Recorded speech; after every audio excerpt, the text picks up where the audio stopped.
27 de enero del Evangelio según San Marcos. Los escribas que habían venido de Jerusalén decían: Está poseído por Belzebul y expulsa a los demonios por el poder del príncipe de los demonios. Jesús los llamó y por medio de comparaciones les explicó: ¿Cómo Satanás va a expulsar a Satanás? Un reino donde hay luchas internas no puede subsistir, y una familia dividida tampoco puede subsistir. Por lo tanto, si Satanás se dividió levantándose contra sí mismo, ya no puede subsistir, sino que ha llegado a su fin. Porque nadie puede entrar en la casa de un hombre fuerte y saquear sus bienes si primero no lo ata. Solo así podrá saquear la casa. Les aseguro que todo será perdonado a los hombres, todos los pecados y cualquier blasfemia que profieran. Pero el que blasfeme contra el Espíritu Santo no tendrá perdón jamás. Es culpable de pecado para siempre. Jesús dijo esto porque ellos decían: está poseído por un espíritu impuro. Palabra del Señor. El Evangelio de hoy nos presenta a Jesús realizando una obra de misericordia, una obra de bien, como es la liberación de los que son oprimidos por el demonio mediante las distintas maldades que realiza, sobre todo la vejación, el daño y la posesión. Y el Señor libera a estas pobres personas víctimas de la maldad, del enemigo de la naturaleza humana. Y esta obra de bien es malinterpretada por lo mismo de siempre, por aquellos que trataban de encontrar algo que objetar en lo que realizaba Jesús, aún en sus más grandes milagros, y sacaban de esos bienes males, veían males en esas cosas buenas. Esa actitud es tan propia del pecado de la asedia, como se llama la asedia, ese pecado que produce disgusto, rechazo ante el gozo, la bondad de Dios y de la caridad, del amor de Dios, y hace que se vea, se perciba como malo lo bueno y como bueno lo malo. Y este era el caso de los fariseos. Y le dicen a Jesús que él realiza esos exorcismos, esas liberaciones, con el poder o con la autorización, por así decirlo, de los mismos demonios, como si tuviera una especie de pacto o de acuerdo con este príncipe de los demonios, Belcebú, que significa el señor de las moscas.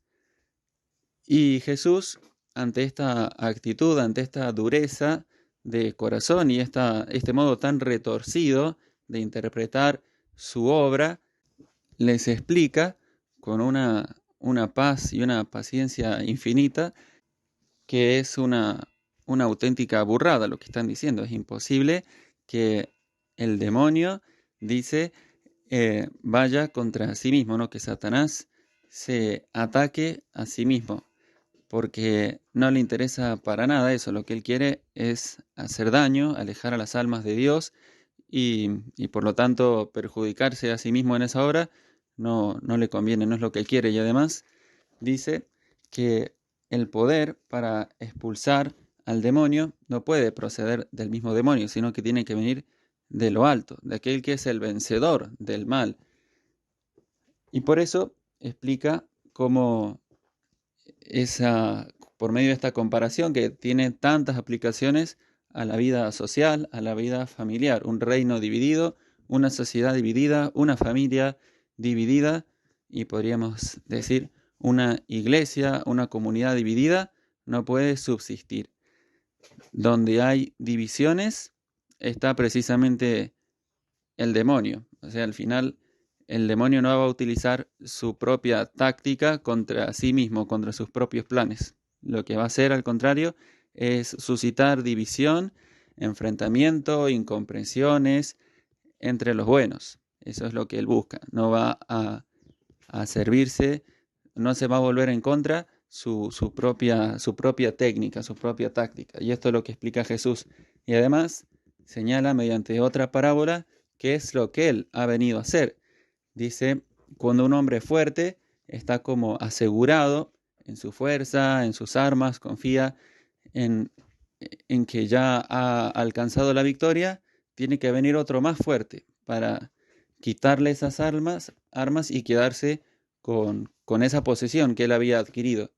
Y Jesús no lo dice, pero da a entender, Él es ese más fuerte que viene a derrotar, que viene a desbaratar las fuerzas del enemigo y a liberar al hombre que estaba cautivo, a liberar a las personas que vivían sometidas en la esclavitud del pecado, de la ignorancia, y llevarlos al reino de la luz, como dice San Pablo, ¿no? Trasladarnos a ese reino de la luz, de la vida, de la verdad, de la gracia.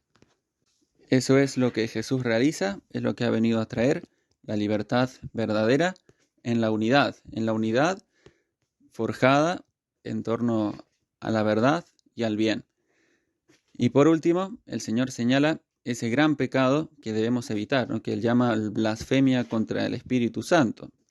Y dice que es un pecado que no tiene perdón, y esto puede llamar la atención, como Dios omnipotente, infinito en misericordia, puede dejar pecados que no se perdonen, que no perdone Él mismo. Y esto no se debe a un defecto, a una falla en la misericordia de Dios, sino a un rechazo por parte del propio pecador. El pecado contra el Espíritu Santo es el pecado contra el amor, contra la misma misericordia y contra la verdad. El rechazar la verdad conocida, el rechazar el amor de Dios que se nos ofrece como un don, es ponerse de parte de uno fuera del alcance de esa misericordia. No es que le falte poder a Dios para cambiar el corazón, sino que el propio corazón se cierra, rechaza el don de Dios, ¿no? Y eso es el pecado contra el Espíritu Santo, y eso no tiene perdón porque el propio pecador no quiere el perdón, lo rechaza.